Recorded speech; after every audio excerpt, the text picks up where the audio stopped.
नमस्कार मित्रों, क्या आप जानते हैं आपके इस ज़िंदगी में जो कुछ भी घटित हो रहा है, जो कुछ भी इस जीवन में होने वाला है, वो पहले से निर्धारित है, यानी कि पहले से तय है।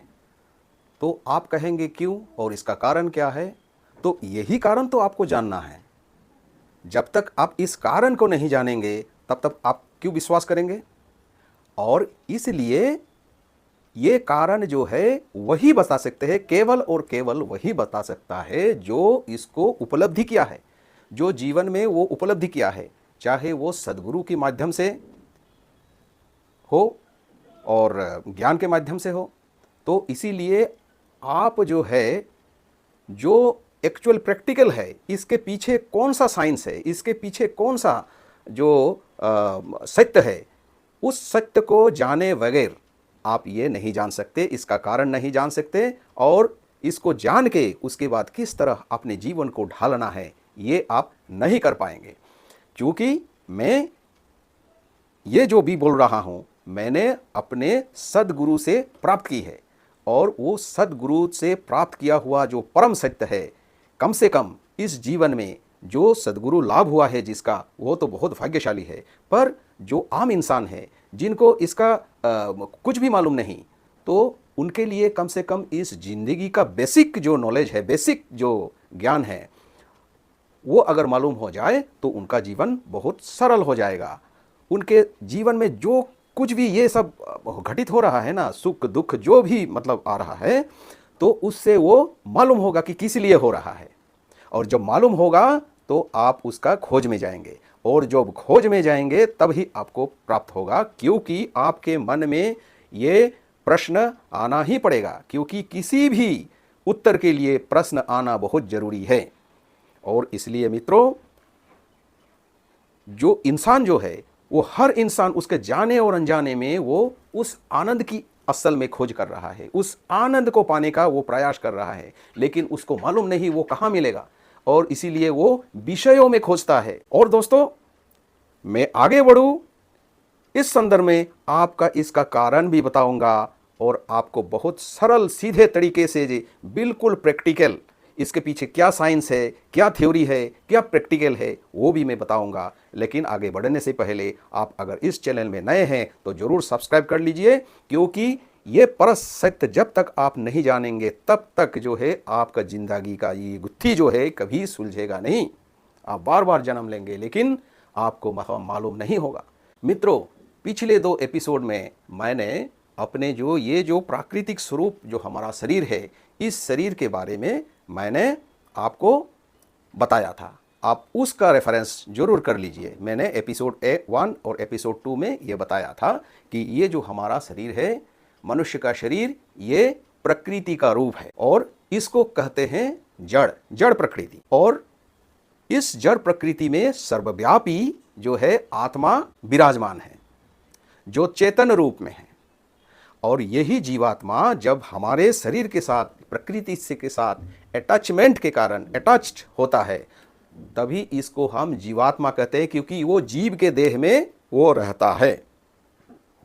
और इस प्रकृति, इस जड़ और चेतन यानी कि जीवात्मा, उसके संसर्ग से ये सृष्टि के जितने भी जीव है उसका उत्पन्न होता है। तो ये बेसिक चीज़ आपको मालूम होना पड़ेगा। तो इस जो प्रकृति है, इस प्रकृति में त्रिगुणात्मिका माया नाम का एक चीज़ है जो त्रिगुणमयी है। और ये माया जो है इंसान और भगवान के बीच में खड़ा है। मान लीजिए ये अगर मनुष्य है तो ये माया है, और ये है भगवान ब्रह्म परमात्मा। तो आपको ईश्वर तक पहुंचने के लिए आपको इस बीच वाले जो माया है, वो माया को अतिक्रम करना पड़ेगा। माया यानी प्रकृति में उपस्थित ये त्रिगुणात्मिका शक्ति जो सम्मोहन करके रखा है इंद्रियों के द्वारा, विषयों के द्वारा, ये त्रिगुणात्मिका माया जो है वो बीच में खड़ा है। और आपको अगर वो परम आनंद प्राप्त करना है, जिस आनंद का कभी क्षय नहीं होता, क्योंकि ईश्वर जो है वो आनंदमय है। इस सृष्टि में, इस जगत में केवल और केवल ईश्वर ही वो आनंदमय तत्व है। और आपको तभी आनंद मिल सकता है जब आप मनुष्य माया को अतिक्रम करके जो है आप भगवान से संपर्क साधेंगे। जब तक आपका ये भगवान से रिलेशनशिप नहीं होगा तब तक जो है आप इस माया को अतिक्रम नहीं कर सकेंगे। तो आपको इसलिए आपने जरूर देखा होगा रामायण में यह दर्शाता है कि विष्णु रूपी भगवान श्री राम सबसे आगे चल रहे हैं, बीच में सीता जी और उसके बाद लक्ष्मण। यहाँ पे सीता जी है माया स्वरूप और लक्ष्मण है मनुष्य। तो मनुष्यों को विष्णु रूपी वो भगवान जो नित्य स्वरूप है, जो निर्लिप्त है, जो आनंदमय है, वहाँ तक पहुँचने के लिए ये जीव मनुष्यों को इस माया रूपी सीता को अतिक्रम करना है। तब जाके आपको आनंद का आभास होगा, आप आनंदमय हो सकेंगे। और जब तक ये प्राप्त नहीं होगा तब तक आपके जीवन में आनंद आना संभव नहीं है। और ये है सबसे प्रैक्टिकल चीज। इसलिए आपको किस तरह आप जो है अपने भगवान से आप संपर्क साधेंगे, इसके कई निष्ठा है। आप तत्वज्ञानी जो है वो ज्ञान योग से भी वो प्राप्त कर सकते हैं, और साधारण जो ज्ञान योग के काबिल नहीं है वो कर्म योग से, यानी अपने जीवन में कर्म करते हुए भी आप उस भगवान को प्राप्त कर सकते हैं, यानी कि आपका जीवन में आनंद आ सकता है। और इसके लिए आपको करना पड़ेगा कर्म, क्योंकि कर्म ना करने से अपेक्षा कर्म करना अच्छा है, ये भगवान ने कहा है। क्योंकि भगवान भी ये जो ब्रह्मांड चला रहे हैं, सृष्टि का ये जो चला रहे हैं चक्र, इसको भी जो है भगवान एक पल भी जो है वो रुके बिना इसको संचालित कर रहे हैं। तो कर्म में भी आप सिद्धि लाभ कर सकते हैं, इसको मैं आगे बताऊंगा। लेकिन पहले जो हो रहा है आपके जीवन में ये समझिए। जैसे कि मैंने बताया, आपका जो ये शरीर है ये उन विषयों का संसर्ग है और त्रिगुणात्मिका माया का जो प्रभाव है उसके कारण आपका ये शरीर है। तो आप जो भी कार्य करते हैं वो उस कार्य का फल होता है, और वही जो है आपका ये शरीर है। यानी कि आपका कर्म का फल है आपका शरीर। ये आपने स्वयं अर्जित किया है। जो पिछले जन्मों में आपने कर्म किया उसके अनुसार इस जन्म में आप जो है इस शरीर को आप प्राप्त किए हैं, और उस कर्मों का जो फल है उसको भोगने के लिए इस जन्म में आप जो है जन्म लेके उसके बाद उसका भोग कर रहे हैं। तो आप स्वयं इसका, इस शरीर का, इस जन्म का प्राप्त करने के पीछे आप स्वयं जिम्मेवार हैं। कुछ लोग ये कहते हैं, कार्य करते हैं, वो संकल्प करते हैं, और जब उनका कार्य या संकल्प सिद्ध नहीं होता तो वो भगवान को दोषते हैं। वो कहते हैं भगवान तो मुझे देखता नहीं, सब उन्हीं का मतलब दोष है। ये अज्ञानतावश है। जो भी हम कर्म करते हैं और उसके जो भी फल होता है वो फल प्रदायी प्रकृति है, और प्रकृति को संचालित करने के लिए उन विषयों का देवता है। आप जो है उन विषयों को प्राप्त करने के लिए उस देवता का ये करते हैं, तब जाके आपको वो देवता वो फल देता है। तो आपके कर्म का फल देने वाला ये देवता है, विषय का देवता, भगवान नहीं। भगवान ने ये प्रकृति को जरूर सृष्टि किया है, वो बनाया है, लेकिन उसको संचालित करने के लिए इन देवताओं को नियुक्त किया है। तो ये ठीक नहीं होगा ये बताना कि मेरे कर्म का फल तो भगवान इसके लिए दायी है अगर आप सफल ना हुए तो इसलिए जो है ये इन सारे जो देवता है प्रकृति के संचालन के लिए जैसा आप चाहते हैं वैसा आपको मिलता है, आपको प्राप्त होता है। और इस प्रकृति का, ये त्रिगुणमयी प्रकृति का, और प्रकृति में जितने भी ये विषय है इन विषयों से परे है भगवान। उसका सृष्टि जरूर किए हैं वो, लेकिन वो निर्लिप्त है, अनअटैच्ड। इसीलिए वो नित्य है, इसीलिए वो आनंद स्वरूप है, क्योंकि उनमें कोई विकार नहीं है और वस्तु में, विषय में विकार ही विकार है।